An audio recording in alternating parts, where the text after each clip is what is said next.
नमस्कार, मैं तुषार गौतम। आप देख रहे हैं न्यू भारत न्यूज।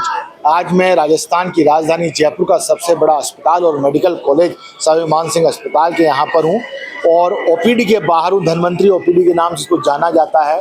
यहाँ पर प्रदेश के ही मरीज इलाज कराने नहीं आते हैं, अपितु अन्य राज्य के भी आते हैं और अन्य देश के भी आते हैं। लेकिन हाल ही के दिनों में जो सबसे बड़ा एक यहाँ पर भ्रष्टाचार का मामला, इसको भ्रष्टाचार का मामला भी कहूँगा, साथ के साथ एक तस्करी से जुड़ा हुआ मामला भी यहाँ पर सामने आया है। वो अंग प्रत्यारोपण की फर्जी एनओसी जो बांग्लादेशी से लाए गए हैं, कोई अन्य देशों से लाए गए हैं, उनको फर्जी एनओसी देके किसी का किडनी, किसी का लीवर ट्रांसप्लांट हुआ है, लेकिन फर्जी एनओसी मिली है। ये बहुत बड़ा घिनौना अपराध है, राजस्थान सरकार के लिए बड़ा चैलेंज है। इसके अंदर तमाम तरह के आरोपी पकड़े जा चुके हैं, जिसमें गौरव सबसे मुख्य हैं। वो गुड़गांव से पकड़े गए हैं, गुरुग्राम से। लेकिन हालत देखिए, राजस्थान का हेल्थ सिस्टम पूरे देश में माना जाता है कि काफ़ी मजबूत स्थिति में होता है, लेकिन राजस्थान का हेल्थ सिस्टम वेंटिलेटर पर है इस समय। हाल ही में राजस्थान एसएमएस से अटैच्ड हॉस्पिटल जैकेलोन के अंदर प्लाज्मा की तस्करी होती है, प्लाज्मा की चोरी होती है। लैब टेक्नीशियन जो कटारिया है वो वहाँ क्या प्लाज्मा चुराता है और राजस्व नुकसान पहुंचाता है, और प्लाज्मा कैंसर मरीजों के लिए उपयोग में लाया जाता है। लेकिन देखो पर्दे के पीछे क्या खेल हो रहा है। यहाँ के अधीक्षक पूर्व जो डॉक्टर अचल शर्मा होते थे, उन्होंने इस्तीफा दे दिया है, और यहाँ के मेडिकल कॉलेज के जो प्रिंसिपल हैं डॉक्टर राजीव बरगट्टा, जो नामी गिनामी कार्डियोलॉजिस्ट हैं, उन्होंने भी इस्तीफा दे दिया है। उनकी जगह डॉक्टर दीपक माहेश्वरी और यहाँ पर सुशील भाटी को जगह मिली है, कार्यवाहक की अभी जिम्मेदारी दी गई है। लेकिन उनके लिए सामने बहुत बड़ा चैलेंज है कि किस तरह से इस अपराध के ऊपर अंकुश लगाएंगे। यहाँ पर अमूमन दिन 3 से 4 हज़ार ओपीडी यहाँ पर होती है। यहाँ के डॉक्टर की सूची यदि देखी जाए, एशिया के टॉप डॉक्टरों में से माना जाता है। भले वो मेडिसिन विभाग हो, या वो हृदय विभाग हो, या नेफ्रोलॉजी हो, या न्यूरोलॉजी हो, या न्यूरोसर्जरी हो, या यूरोलॉजी हो, या गायनिक हो, या बच्चों का पीडियाट्रिक डिपार्टमेंट हो। और यहाँ पर उच्च गुणवत्ता वाली यहाँ पर मशीनें लगी हुई है, लेकिन सब जगह कहीं ना कहीं खामी रहती है। वेटिंग लिस्ट काफ़ी लंबी रहती है, प्रतीक्षा सूची काफ़ी लंबी रहती है, ऑपरेशन के लिए काफ़ी लंबा इंतजार करना पड़ता है। कैसे राजस्थान के नए मुख्यमंत्री भजन लाल शर्मा, जो अंतिम पंक्ति में बैठे हुए थे, सरकार ने उनको, विधायकों ने चुना है, उनके ऊपर बड़ी जिम्मेदारियां हैं, कैसे लगाम लगाएंगे। यहाँ पर जो भी आता है, सब दुखी लोग आते हैं, उपकार करो बेड़ा पार करो, ऐसी घटनाएं नहीं हो। इस राजस्थान के ऊपर एक काला धब्बा लग चुका है, ऐसी तस्करी और ऐसे स्कैंडल के माध्यम से। देखो, बात बताने की नहीं है, कोई एजेंडा वाली पत्रकारिता नहीं कर रहा हूँ, सब्जेक्ट के ऊपर पत्रकारिता कर रहा हूँ कि इनके ऊपर अंकुश लगना चाहिए, क्योंकि इससे काफ़ी लोगों की जान भी जा चुकी है। हाल ही में जो लापरवाही का केस हुआ 2 महीने पहले, एक गलत ग्रुप का, ब्लड ग्रुप का खून चढ़ाने से एक सचिन नाम का युवक की मौत हो जाती है एसएमएस के ट्रॉमा सेंटर में। कितनी बड़ी लापरवाही है। अभी तक उसके अंदर प्रॉपर जांच रिपोर्ट नहीं आई है। सिर्फ जो कर्मचारी थे उनको निलंबित किया गया है, लेकिन सजा दोषियों को अभी तक मिली नहीं है। ये भी एक बहुत बड़ा मामला है। एक सचिन एक्सीडेंट हो गया था, वो ट्रॉमा सेंटर में एडमिट थे, लेकिन किसी स्टाफ ने लापरवाही करी। जहाँ ग्रुप दूसरा चढ़ना था, जो लगना था वो नहीं लगा, दूसरा लग गया, जिससे उसकी गंभीर हालत हो गई, और गंभीर हालत के बाद उसकी मौत हो गई। ये सारी पटकथा मैं आपको बता रहा हूँ। दर्शकों, सुनिए, समझिए, जागरूक होने की बड़ी ज़रूरत है। सवाल दागिए, सवाल पूछिए कि ये सिस्टम कब सुधरेगा। ये सिस्टम कब सुधरेगा? सिस्टम को सुधारने के लिए जनता को जागरूक होना पड़ेगा। इसलिए आज हम सवाई मान सिंह अस्पताल की ग्राउंड रिपोर्टिंग दिखाएंगे, यहाँ के नए अधीक्षक से बात करेंगे। अब उनके क्या फैसले होंगे नए, क्या कीर्तिमान गढ़ेंगे, या वही ढर्रा रहेगा। लेकिन यहाँ की जो पब्लिक आई हुई है, कहाँ से आती है, इनके क्या दिक्कतें आती है, यहाँ पर कितनी कतार में लगना पड़ता है लैब सैंपल देने की, लैब में, या डॉक्टर को दिखाने के लिए कितनी प्रतीक्षा करनी पड़ती है, जानते हैं यहाँ की ग्राउंड रिपोर्ट। ये बाबा, कहाँ से आए आप? भाई साहब, मैं नौजील बाजना। नौजील बाजना। अच्छा, मथुरा से आए हैं आप। मथुरा में इलाज नहीं होता है ना? ऐसा ना, वो यहाँ हो गए। मतलब जो ऐसा इलाज यहाँ होता है वहाँ नहीं होता। हाँ। ये पक्का, ये किसने बताया आपको? ये हमारे यहाँ रिश्तेदारी है, उन्होंने बताया हो। अब आराम है आपको? हाँ, लेकिन यहाँ की कुछ दिक्कतें हैं यहाँ पर? कोई दिक्कत नहीं है। कोई दिक्कत नहीं है, देखो इनका कहना है कोई दिक्कत नहीं है। यहाँ पर और भी परिजन है, इनसे भी बातचीत करेंगे। आप कहाँ से आए हैं जनाब? मैं महुआ तहसील से आया हूँ सर। हाँ? महुआ तहसील से। महुआ तहसील से दौसा की तरफ से आए हैं। यहाँ पर क्या करा, इलाज किसका कराने आए हैं आप? लेडीज का आया हूँ, मेरी घरवाली का। अच्छा, यहाँ पर क्या दिक्कतें आती है वो बताइए थोड़ा आपको। दिक्कत है कुछ नहीं है, थोड़ी सी परेशानी यह है कि कोई नहीं जानता तो उसको परेशानी जरूर आती है कि इधर उधर दूर दूर जो जांचें होती हैं तो दूर दूर जाना पड़ता है। दूर दूर कोई ऊपर नीचे नहीं जानते तो पूछना आप इनके साथ हैं या अलग हैं? नहीं, हमारे अलग है। कहाँ से आए हैं आप? नरेना से। हाँ? नरेना से। नरेना से आए हैं। क्या क्या दिक्कतें हैं यहाँ पर आपको? किस तरह का यहाँ पर? किसी के पैर को दिखाने आया था, पैर पे। अच्छा, दिखा दिया? हाँ। क्या कहा डॉक्टर ने? डॉक्टर ने एक्सरे वगैरह किया है, एक्सरे दिखा। एक्सरे में लाइन लगाने की जरूरत नहीं है? नहीं। मतलब तुरंत नंबर आ जाता, पर्ची कटाया? जी। मतलब इतना अच्छा हेल्थ सिस्टम है। हाँ। और क्या क्या दिक्कतें आती है सर, ये बताइए यहाँ पे। वैसे कोई प्रॉब्लम नहीं, बढ़िया चल रहा है और तो कोई प्रॉब्लम नहीं। और कोई प्रॉब्लम नहीं है। आप कहाँ से आए हैं सर? मैं अलवर से आया हूँ। अलवर से आए हैं। किसका इलाज कराने के लिए? हीमोफीलिया का। हाँ? हीमोफीलिया हीमोफीलिया का। किसको दिक्कत है? मुझे खुद को है। अच्छा, इसमें क्या दिक्कत है, थोड़ा हमारे दर्शकों को जागरूक करने के लिए बताइए। इसमें ब्लड में क्लॉट नहीं बनता और ब्लीडिंग होती है। अच्छा।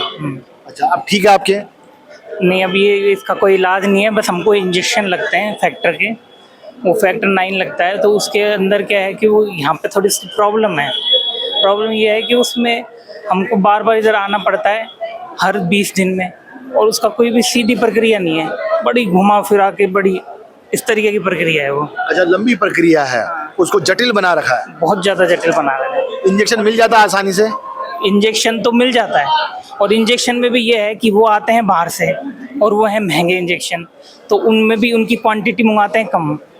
अब इनको ये पता नहीं क्या है, क्वांटिटी कम क्यों मंगाते हैं, इसके ऊपर मैंने काफ़ी बार उनको वो भी लिखा है, ईमेल भी कराया, हमारे मुख्यमंत्री जी को मैंने लिखा है, लेकिन इसका कुछ अभी तक कोई खास इलाज नहीं हो पाया। खास इलाज नहीं हो पाया। एक चीज बताइए, जब कब से इलाज करा रहे हैं आप यहाँ पे? ये तो बचपन से ही है। बचपन से करा रहे आनुवंशिक हैं? बीमारी। ये आनुवांशिक बीमारी है। एक चीज बताइए, यहाँ पर दिक्कतों, जो जटिल दिक्कतें हैं वो उसका आप एक्सप्लेन करिए, क्या क्या दिक्कतें आती हैं? जटिल दिक्कत ये है कि यहाँ पे सबसे पहले तो हमको आना पड़ता है, जो उसके बाद में रजिस्ट्रेशन करवाने पड़ते हैं, वो टाइम पे मिलता नहीं है, कभी स्वीटी छोड़ के चल जाता है। अच्छा। वो जो ये कर्मचारियों का ये ऐसा है यहाँ पे, उनके भी मैंने कई बार कंप्लेन कराई है, पर वहाँ पे भी कोई समस्या का हल नहीं हुआ। मतलब कर्मचारी नहीं मिलते? हाँ, और आप बोर्ड पे देखोगे तो स्पेलिंगें गलत मिलती हैं, त्रुटियाँ मिलती हैं स्पेलिंगों में। अच्छा, स्पेलिंग तो बताओ कर्मचारियों का क्या फिर यहाँ पे क्या काम है? अगर ये स्पेलिंग में कहाँ त्रुटियाँ आती अब हैं? बोर्ड पढ़ोगे उस पे आपको मात्राओं की त्रुटियाँ मिलेंगी। अच्छा, मात्राओं की त्रुटियाँ हाँ, मिलेंगी। और जैसे कि वर्डों को मतलब गलत तरीके से उसमें प्रदर्शन किया, हाँ हाँ हाँ। जिससे क्या है कि हमको भ्रम होता है, भ्रम पैदा होता है, क्योंकि अब कोई आए वो पढ़ेगा, उसको उल्टा सीधा पढ़ेगा तो क्या बोलेगा? देखो, हमारे कैमरा पर्सन दिखाएंगे, ऊपर एक बोर्ड लगा हुआ है, लपकों और दलालों से सावधान, चिकित्सालय के चिकित्सकों द्वारा लिखी जाने वाली सभी प्रकार की दवाइयाँ निःशुल्क उपलब्ध है। किसी भी निःशुल्क दवा वितरण केंद्रों पर दवा अनुपलब्ध होने पर मरीज दवा वितरण केंद्र संख्या 11 पर प्राप्त करें। देखो, यहाँ पर सबसे बड़ा लपकों और दलालों से सावधान वाला वर्ड लिखा हुआ है। यहाँ पर काफ़ी दलाल और लपके यहाँ पर फिरते हैं, यहाँ पर लोगों से मनचाही वसूली कर लेते हैं, ऐसा भी सामने आया है। मेरे साथ और सज्जन जुड़ेंगे, इनका नाम भी जानेंगे, और धीरे धीरे देखो इनका पैर टूटा हुआ है।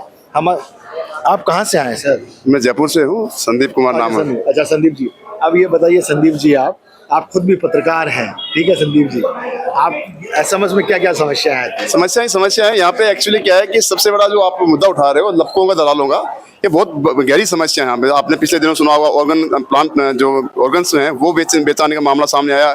जो पदाधिकारी थे यहाँ पे, असल समाज की बात कर लें, जो HOD थे यहाँ पे, उसको तो हटा दिया गया, नया पदभार ग्रहण किया आज HOD ने। इधर जो साइड में जाएंगे तो यहाँ पे बतेरे दलाल खड़े हैं, लपके खड़े हैं। सोनोग्राफी की बात कर लें, एक्सरे की बात करें, हाल फिलहाल मेरे हाथ में एक पर्ची देख पा रहे होंगे, मैं सुबह से करीब 2 घंटे से लगातार चक्कर लगा रहा हूँ, लेकिन अभी एक्सरा नहीं हो पाया। क्यों नहीं हो पाया? क्यों? ये जो यहाँ की सरकारी मशीनरी है, इसकी उदासीनता है। और यहाँ का सबसे बड़ा मोटिव ये है कि यहाँ पे समय नहीं है किसी के पास, जो भी काउंटर पे बैठते हैं उनके पास सिस्टम नहीं है, वो बात तक नहीं करते।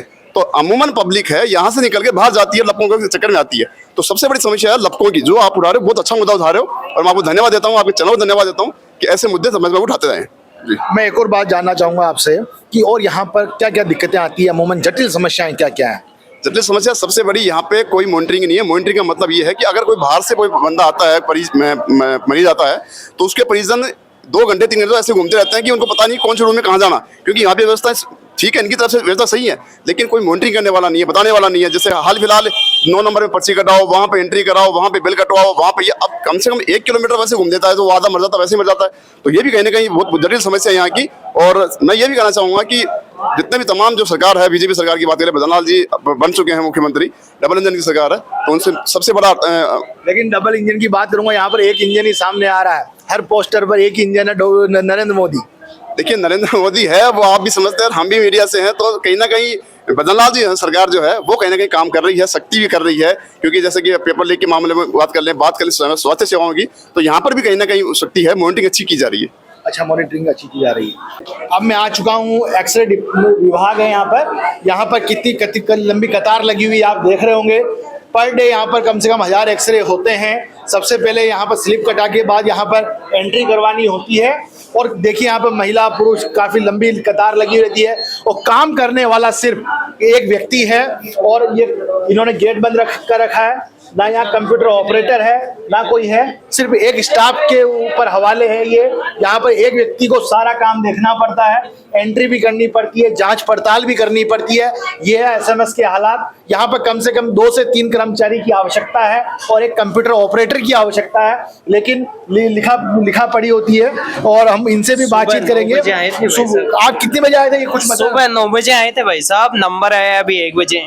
देख लो ये कंडीशन है। सुबह के सामने बोलिए, वहाँ पर दोबारा बोलिए, क्या कहें? सुबह हम 9 बजे आए थे, वहाँ कतार में खड़े जहाँ पे पर्ची कटती है, बाद में डॉक्टर के पास में कतार में, बाद में वहाँ काउंटर पे जहाँ पे ये पर्ची कटती है। अब यहाँ पे खड़े हुए और अब आगे जाके जहाँ से हमें एक्सरा करवाना है वहाँ पे लाइन में कतार में खड़ा होंगे।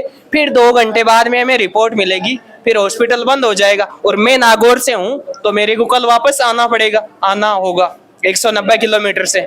ये हालात है। आपका क्या नाम है? महेंद्र चौधरी। महेंद्र चौधरी का हालात इन्होंने जो बयान किया है, देखिए नागौर से आए हैं 200 किलोमीटर दूर से, और कल 9 बजे के आए हुए हैं। एक्सरे अभी भी नहीं हुआ, सिर्फ अभी तो स्लिप कटी है और एंट्री हुई है। देखिए एसएमएस के हालात, कतार लगनी पड़ रही है और 1000 लोग यहाँ पर डे एक्सरे कराने आते हैं। अंदर हम बातचीत करेंगे कर्मचारी जी से।